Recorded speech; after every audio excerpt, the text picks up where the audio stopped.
The 1011 Now streaming studio in Lincoln, Nebraska. This is the REPORT Husker Show. Hello and welcome in, everyone. Saturday afternoon in the 1011 Now streaming studio. This is another edition of the REPORT Husker Show with Chase Matteson. I am Bill Rentschler. Kevin Suits watching some high school state volleyball championship action this afternoon, so he is not joining us this afternoon, but wow, Chase, obviously the big story of the day is Nebraska missing out on a golden opportunity, again playing in East Lansing, and they fall today 20-17.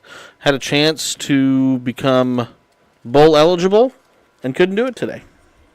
Yeah, coming into this one, this was kind of the win on a silver platter, some might have said. Looking at the last four games of the season, Michigan State 0-6 in the Big Ten Conference so far this season. Only 2 wins on the entire year and no wins under interim head coach Harlan Barnett. That was Mel Tucker at the helm when they did get those wins. So, yeah, definitely coming into this one, Nebraska, with the momentum off of the Purdue win, you were thinking that they would come out strong.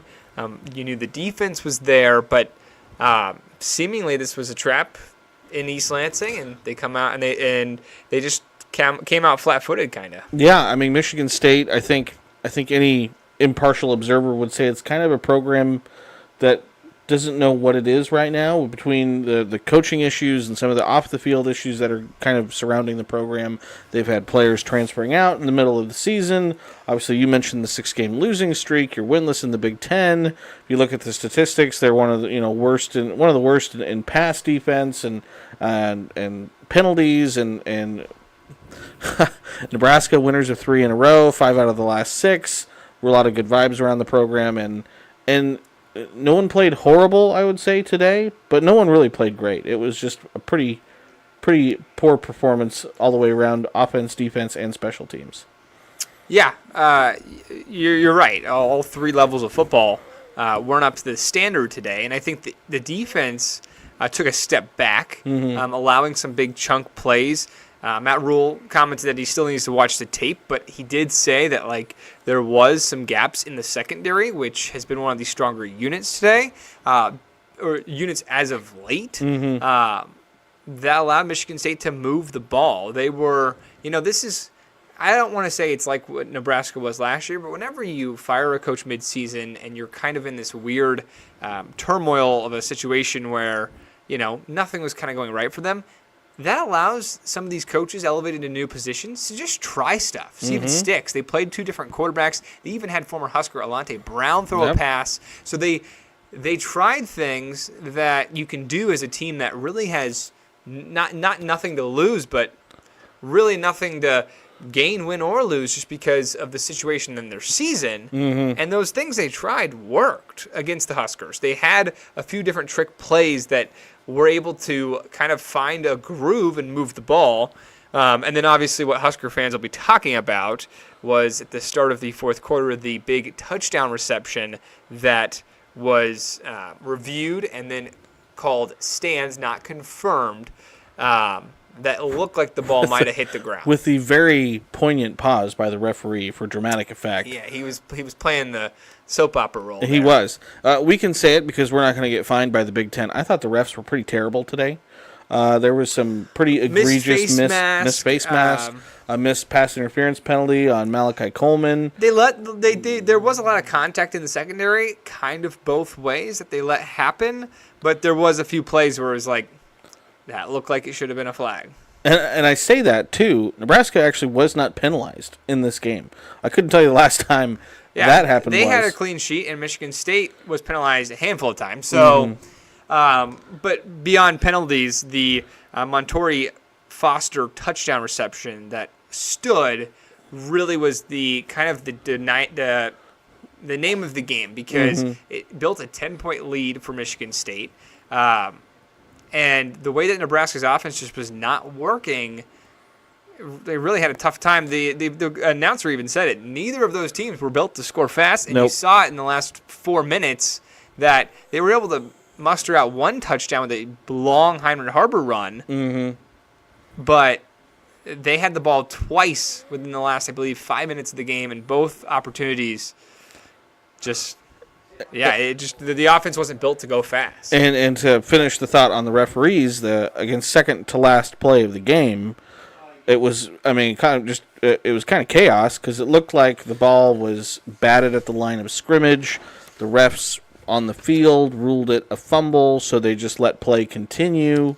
When, I thought maybe that's something you should go back and review. So again, Nebraska had to hurry back to the line. They were able to get another snap off with just 4 seconds left and threw a Hail Mary. And then earlier in that drive as well, there was a catch by Malachi Coleman that looked like it had gone for a first down.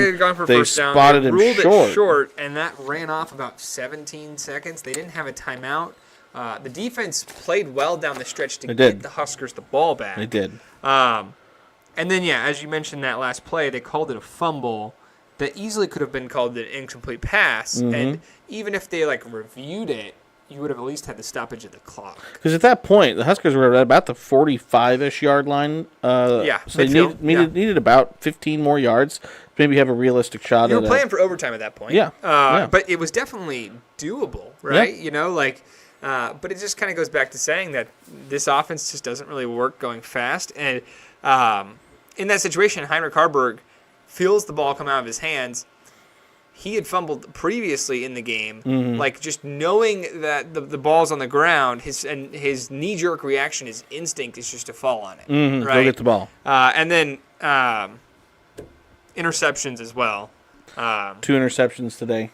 Some poor throws by Heinrich today. Again, it was a struggle. Nebraska had 3 turnovers. They forced no turnovers today on defense, which, again, disappointing for a unit that had been starting to force some turnovers the last couple of games. Well, and, Rule had said it. They were -3 in the turnover margin, and they lost by 3. Mm-hmm. And, you flip the script there.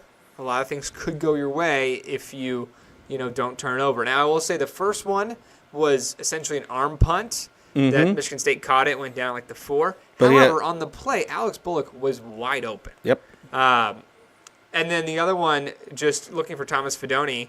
Overthrows him. And then there was actually a third interception that got negated by a penalty. In the end zone. It was Joshua Fleeks running a wheel route. And initially he looked like he's a pretty shifty guy. And he's fast. It looked like, he's open. And then you just see a green jersey just come in. Safety was right there. On TV, maybe we didn't, we have a bird's eye view of it. But if you're down the field, you could see him in the middle of the defense. Mm-hmm. Yeah, this game just tells you a lot about if the defense isn't the defense that we saw against Purdue and isn't getting Nebraska the ball in favorable situations, and if they're not playing perfectly, they still had a few good plays. Cam Lenhart played well on defense. We saw James Williams get another sack towards the end of the third quarter. Man. So the defense picked up steam a little bit in the second half, and then minus a few trick plays, and then that touchdown that really could have been overturned. You've seen that if the defense isn't top-notch helping out the offense, this Nebraska team is still very, middle of the road. Yeah, again, they were outgained by Michigan State. Total yards was 295 for Michigan State to 283. Heinrich Harburg finished the day 12 for 28, throwing 2 interceptions. He was sacked 7 times. And then Caton Hauser, Michigan State quarterback, who started, again, they had played 2 guys. He finished 13 for 20, but 165 yards and a touchdown. And then again, rushing-wise, Emmett Johnson had 56 yards. Anthony Grant had 38 yards. Fleeks had 19. Harburg finished with 75. They did hold Nate Carter, Michigan's kind of big running back, to 50 yards rushing on 15 carries. So, they did a decent job there. But well, and as I kind of mentioned, Michigan State, besides a few big plays, we saw it in the first quarter with, I think it was a 76-yard pass that got them right down into the red zone. Mm-hmm. There was, besides a few big plays, the defense still played a pretty solid game. Again, yeah, like I said at the very beginning, no one played terrible, but it's just certainly not to the standard it had kind of been the last couple of weeks. There's a fly there. Well, and the thing is, too, that Matt Rule said after the game in the post-game press conference was that he just didn't feel like there was a rhythm. Like he No, didn't feel like yeah. there was the mojo of the team. If that's a good way to... That's not exactly what he said. But he kind of pointed out that from start to finish, it just didn't feel like... Felt a little off. And even from where Billy Kemp was active, and he was just catching punts, but he really didn't have much mobility, and they didn't want him to be contact. So then he's calling for catches every time. He's a pair of sure hands, so he's not going to drop it. But there's a few situations where... He could have run for 10, 15 yards. That or let the ball bounce. There was one that he could have ran forward and forced the Spartans to make a play. Instead, he calls a fair catch and starts the Huskers' drive on the 6-yard line. I cannot count the number of times we have fair caught the ball like inside the 10-yard line. Well, and you saw last week Alex Bullock had issues catching the ball, and Billy Kemp is someone you can rely on. Mm-hmm. But I think it just put the Huskers' offense at a disadvantage when they were starting inside their own territory numerous times. And credit to Michigan State. Their punter played pretty well. Ryan Eckley had 7 punts for 338 yards. His long was 57, which is good. 3 inside the 20, and only 1 punt, I believe, was returned, which was at the very end. They decided to put Ethan Nation out there to run back, and he got a few yards. But it was just... going back to the point of like nothing, it just kind of fell off from start to finish. 5 punts over 50 yards. Yeah, he finished with. That's a great game. Finished with an almost 50-yard average, and again on the flip side, kind of a disappointing day for Brian Buschini, who we heard from this week. And again, he's so well spoken. He's such a great guy, and he had an average. About how like he was playing for the team more than just booting it, because in Montana elevation and whatnot, before he transferred here, really pad his stats. Boom Sheeny was a real deal, and he was able to have a big leg. Today, his longest punt was 45 yards, and there was a few times that you were kind of hoping he'd flip the field. So disappointing all the way around again, but the Big Ten West as a whole, Chase, is disappointing all the way around. Again, we're recording this, shortly before 5 Saturday afternoon, so there's still some games left to be played. But Wisconsin has already lost to Indiana today. Iowa and Northwestern are playing having at Wrigley Field. Big old pillow fight. Last I checked, it was all zeros at halftime. And then Minnesota and Illinois are currently playing, and that's a close game. So there's the potential for the 4 teams that were tied for first place in the Big Ten West to all lose today, which would then create a 5-team tie for first place in the Big Ten West. Well, and, I think, I'm not saying that the Huskers, they didn't need this loss, obviously. They wanted to make a bowl game. But Emmett Johnson had a pretty good quote after the game. He said that teams learn a lot from losing, and that they're going to come out fighting next week harder against Maryland, defeating their own turf. And I'm not saying it was beneficial, but I think it brought some Husker fans probably down to earth a little bit. Yes, because this is a fan base that has gone through a lot of turmoil over the past few years, and finally to have a bowl clinching game. Maybe it brought some of those young players, too, that were riding high from an undefeated month of October. So I think Emmett Johnson brings out a good point. They're going to learn a lot from this. And I think we know as a team now that I know you're back on the whole Big Ten West standings and stuff, but you have to look at these next 3 weeks. They're going to have to find a way to win and play well, complementary football, all stages of the game, because Maryland – they've been underwhelming this season, and they're playing Penn State today, so it's probably going to be a loss. But, Maryland's another team that has been competitive in the Big Ten, and they have a decent offense that could do more than what Michigan State did today. Certainly. So that's not a walk in the park win. No. These last 4 games, this was the, I guess, most winnable game. I don't want to say those words, but. So I think the team kind of has to look in the mirror and say they have to play their style of football to hopefully win one of the next 3. They could go on the road to Camp Randall and they could beat the Badgers, but I think they have a better chance. That would be the first time they've done that since they've joined the Big Ten. They've never done that. I think they have a better chance against Maryland and Iowa, but they have to get back to playing their style of football. And they got to stop turning the ball over too. So yeah, and running backs held on to the ball today. They Wisconsin played They well. did. Anthony Grant showed flashes and played He pretty did. well. It came down to Heinrich Harburg. He was leading the offense, and he's a great competitor, but he even admitted that, he had a lot to fix today. Yeah, he made some plays, but he also, again, gave the ball away 3 times, almost 4 times. So, again, there's no early show today, Chase, so only a 10 o'clock show. You will have full highlights and coverage, obviously, from what happened today. Plus, again, high school state volleyball championships ongoing today. You're going to have a ton of volleyball coverage. Really quickly, did you watch that Penn State-Nebraska match last night? Because, holy cow. I was in Geneva. You were in Geneva. But I did see the end of it. Just a reverse sweep. They were playing like Minden from earlier in the day. That's reverse swept Gothenburg, I believe, in the state playoffs.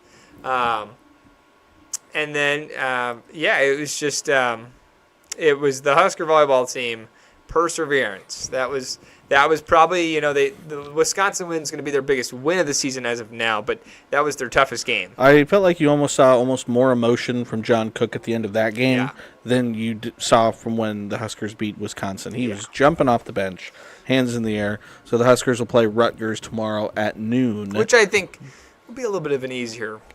You'd hope that. Let's hope so. You'd hope it's an easier match. Yes. And congrats to Lincoln Lutheran, 3 times straight state champion Class C2. They win in 5 sets over Clarkson Lee, which almost reverse swept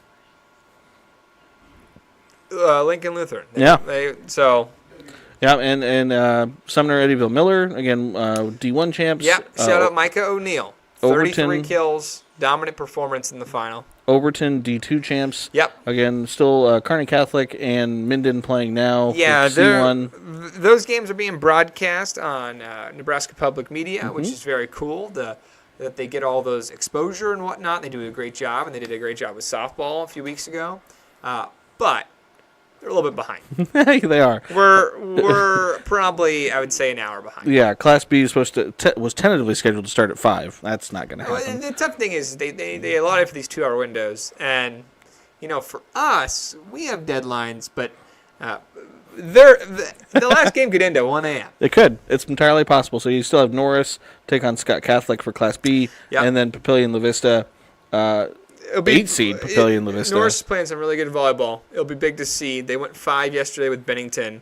Omaha's got 8 times straight state champion in Class B. So they're going up against Goliath, but they're a little bit better than a David, I'd say. And then Class A should be set for a good game.